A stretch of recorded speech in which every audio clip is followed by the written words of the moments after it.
Nous écoutons la catéchèse du pape François à Rome le 8 septembre 2021, précédée de la lecture d'un passage de la lettre de saint Paul apôtre aux Galates, chapitre 3, versets 26 à 29. Frères, tous dans le Christ Jésus, vous êtes fils de Dieu par la foi. En effet, vous tous que le baptême a unis au Christ, vous avez revêtu le Christ. Il n'y a plus ni juif ni grec, il n'y a plus ni esclave ni homme libre, il n'y a plus l'homme et la femme, car tous vous ne faites plus qu'un dans le Christ Jésus. Et si vous appartenez au Christ, vous êtes de la descendance d'Abraham. Vous êtes héritiers selon la promesse. La parole du pape maintenant. Fratelli e sorelle, buongiorno. Chers frères et sœurs, bonjour. Proseguiamo il nostro itinerario di approfondimento. Nous poursuivons notre itinéraire d'approfondissement de la foi, de notre foi, à la lumière de la lettre de saint Paul aux Galates. L'apôtre insiste auprès de ces chrétiens pour qu'ils n'oublient pas la nouveauté de la révélation de Dieu qui leur a été annoncée. En plein accord avec l'évangéliste Jean, Paul souligne que la foi en Jésus-Christ nous a permis de devenir réellement fils de Dieu et ses héritiers également. Nous, chrétiens, nous prenons cette réalité comme quelque chose d'évident, cette réalité d'être enfant de Dieu. Mais il est bon de se souvenir avec reconnaissance du moment où nous le sommes devenus, le moment de notre baptême, pour savourer avec une plus grande conscience le don reçu. Par exemple, si je posais la question aujourd'hui, lequel d'entre vous connaît la date de son baptême ? Je pense qu'il n'y aurait pas beaucoup de mains levées. Mais en réalité, c'est la date où nous avons été sauvés. C'est la date où nous sommes devenus enfants de Dieu. Alors, ceux qui ne connaissent pas cette date, je vous invite à vous poser la question à votre parrain, votre marraine, votre papa, votre maman, votre oncle, votre tante, quand ai-je été baptisé ? Et on peut se souvenir chaque jour de cette date, chaque année de cette date. La date où nous sommes devenus enfants de Dieu, d'accord ? Vous allez le faire ou pas ? Ah, mais c'est un oui pas très assuré. Alors continuons. En effet, une fois qu'est arrivée la foi en Jésus-Christ, peut se créer une condition radicalement nouvelle qui nous introduit dans cette condition d'enfant de Dieu. Cette filiauté dont parle Paul n'est pas une descendance générale qui unit tous les hommes entre eux parce qu'ils ont le même Créateur. Non, saint Paul affirme que par la foi, que la foi permet d'être enfant de Dieu dans le Christ. Voilà la nouveauté. C'est ce dans le Christ qui fait la différence. Pas juste enfant de Dieu comme tout le monde. Nous sommes tous, hommes et femmes, enfants de Dieu, quelle que soit notre religion. Mais dans le Christ, cela fait une différence. Cela fait une différence auprès des chrétiens. Et cela n'advient que dans la participation dans la rédemption du Christ. Et pour nous, dans le sacrement du baptême, c'est ainsi que cela commence. Jésus est devenu notre frère. Et par sa mort et sa résurrection, il nous a réconciliés avec le Père. Celui qui accueille le Christ dans la foi, par le baptême, devient revêtu de lui et de la dignité filiale. Voilà ce que dit saint Paul au verset 27 du chapitre 3 des Galates. Saint Paul, dans ses lettres, évoque plusieurs fois, souvent même, le baptême. Pour lui, être baptisé équivaut à avoir part de manière effective et réelle au mystère de Jésus. Par exemple, dans la lettre aux Romains, Il dira même que dans le baptême, nous sommes morts avec le Christ et nous sommes ensevelis avec lui pour vivre avec lui. Morts avec le Christ, ensevelis avec lui pour pouvoir vivre avec lui. C'est la grâce du baptême, de participer à la mort et à la résurrection de Jésus. Le baptême n'est donc pas un simple rite extérieur, non. Ceux qui reçoivent le baptême sont transformés profondément dans leur être le plus intime. Ils reçoivent une vie nouvelle, celle qui permet de s'adresser à Dieu et de l'invoquer du nom de Père, Abba, Papa. Pas juste Père, mais Papa. L'apôtre affirme avec une grande audace que la grâce reçue au baptême est une identité totalement nouvelle, qui prévaut sur les différences ethniques ou religieuses. Il explique de la manière suivante. Il n'y a plus ni juif ni grec, et même sur le plan social, il n'y a plus ni esclave ni homme libre. Il n'y a plus l'homme et la femme.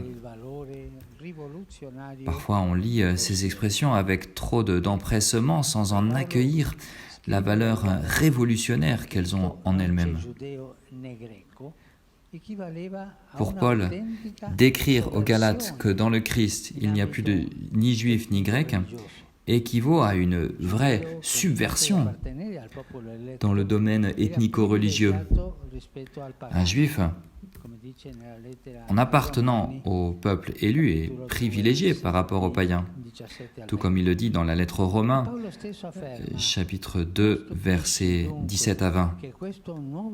Et Paul, le même Paul, affirme « Il n'est pas étonnant donc que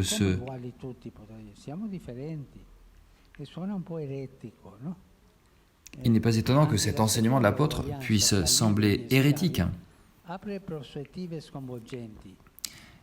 Même cette deuxième égalité entre esclaves et hommes libres ouvre des perspectives impressionnantes. Pour la civilisation antique, la distinction entre esclaves et hommes libres était essentielle, car les hommes libres avaient tous les droits, mais les esclaves n'avaient pas même de la dignité, ne leur était même pas reconnue une dignité humaine. Et malheureusement, cela arrive aujourd'hui encore. Il y a tellement de personnes dans le monde, des millions de personnes, qui n'ont pas droit à manger, à l'éducation, au travail. Ce sont les nouveaux esclaves. Ils sont aux périphéries. Ils sont exploités par tous. Aujourd'hui encore, l'esclavage existe. Réfléchissons-y un peu. Et nous leur refusons la dignité humaine. Ils sont esclaves. Alors, cette égalité dans le Christ dépasse les inégalités sociales. Elle établit une égalité entre hommes et femmes, ce qui est révolutionnaire également. Et il nous faut le réaffirmer aujourd'hui encore. Il nous faut le redire encore. Si souvent nous entendons des expressions de mépris vis-à-vis des femmes, souvent on entend non, c'est des histoires de femmes. Mais l'homme et la femme ont la même dignité. Et dans l'histoire, mais aujourd'hui encore, il y a un esclavage des femmes. Les femmes n'ont pas les mêmes opportunités que les hommes. Et il nous faut lire ce que dit Paul. Nous sommes égaux dans le Christ Jésus.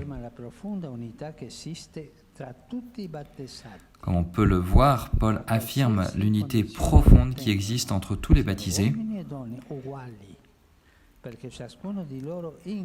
quelle que soit leur condition, hommes ou femmes, égaux, car ils sont tous dans le Christ une création nouvelle. Toute distinction devient secondaire par rapport à la dignité d'être enfant de Dieu. Dieu réalise par son amour une vraie égalité, une égalité substantielle. Par la rédemption du Christ et le baptême que nous avons reçu, nous sommes tous égaux, fils et filles de Dieu, égaux. Chers frères et sœurs, nous sommes donc appelés, de la manière la plus positive qui soit, à vivre une vie nouvelle qui trouve dans la filiation en Dieu une expression forte. Nous sommes fils de Dieu car Jésus nous a sauvés et nous sommes entrés dans cette dignité par le baptême. Il est décisif pour nous tous de redécouvrir la beauté d'être enfants de Dieu, d'être frères et sœurs entre nous, car nous sommes insérés dans le Christ qui nous a sauvés. Les différences et les contrastes que peuvent créer des séparations ne devraient pas être présentes parmi les croyants dans le Christ. L'un des apôtres dans ses lettres, Saint Jacques, dit « Attention aux différences, car vous n'êtes pas juste. » Quand dans l'assemblée, c'est-à-dire à la messe, entre l'un qui a un anneau d'or, tu lui dis « Mais vas-y, mets-toi devant. » Et ensuite, il y en a un autre, un pauvre, qui a à peine de quoi se couvrir, un très pauvre, et on lui dit « Oui, oui, toi tu vas au fond. » Mais ces différences, peut-être que nous les faisons, nous aussi, si souvent, de manière inconsciente. Non, nous sommes égaux. Notre vocation est plutôt celle de rendre conscient l'appel à l'unité de tout le genre humain. Tout ce qui augmente les discriminations, tout cela, devant Dieu, n'a plus de consistance. Grâce au salut réalisé dans le Christ, ce qui compte est la foi qui agit selon le chemin de l'unité indiqué par l'Esprit Saint. Et notre responsabilité est de marcher de manière décisive sur cette route de l'égalité. Une égalité qui est soutenue, qui a été créée par la rédemption de Jésus. Merci et n'oubliez pas, quand vous rentrerez à la maison, vous demandez quand j'ai été baptisé. Posez la question pour avoir toujours à l'esprit cette date. Et vous pouvez même faire la fête ce jour. Merci.